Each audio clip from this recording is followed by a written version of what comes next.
Bonjour et bienvenue dans ce 4e numéro de l'été coréen.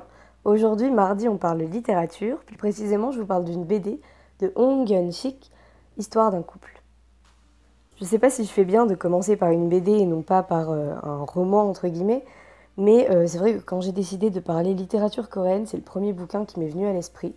Je sais pas trop d'où me vient cet amour pour ce livre-là, mais j'y reviens très souvent, me relire des passages et ça me fait toujours le plus grand bien. Histoire d'un couple de Hong Hyun-sik est publié aux éditions Igo comme X, je crois.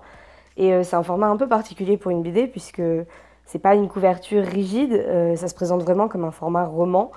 C'est un gros roman en plus, qui plus est, ça fait 570 pages. Et personnellement, je l'ai acheté à la librairie Mola pour 25 euros. Je vous mettrai des liens en barre d'infos si vous voulez vous le procurer. Le synopsis est assez simple. Il s'agit d'un couple de Coréens, donc séoulite, qui habitent à Séoul.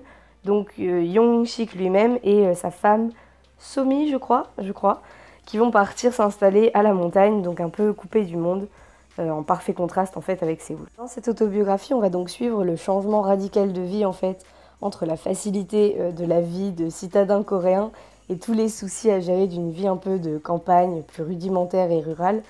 J'aime beaucoup le style de l'auteur, je sais pas pourquoi.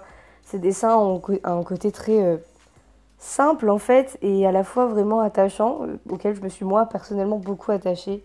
Le bouquin se divise en plusieurs chapitres, 13 chapitres je crois, qui marquent en fait les saisons et les différentes péripéties et expériences que les deux personnages vont vivre en fonction de celles-ci. J'aime bien l'idée aussi qu'on puisse décrire aussi simplement une période de sa vie, sans phare, juste avec un crayon et des images. J'ai trouvé ça assez attachant.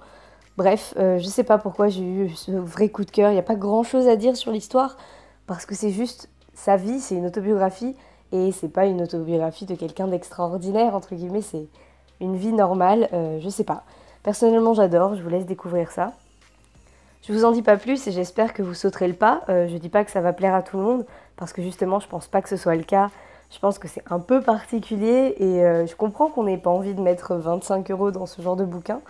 Mais si vous en avez l'occasion, si, je sais pas, il est dans votre bibliothèque par exemple, je sais qu'il est à la bibliothèque de Bordeaux pour les intéressés. Donc bref, si vous avez l'occasion et un peu de temps pour le lire, sautez le pas. Sur ce, on se retrouve demain avec un aspect très connu, je dois dire, de la culture coréenne. Travaillons ardemment. 열심히 공부하자. Courage, fighting!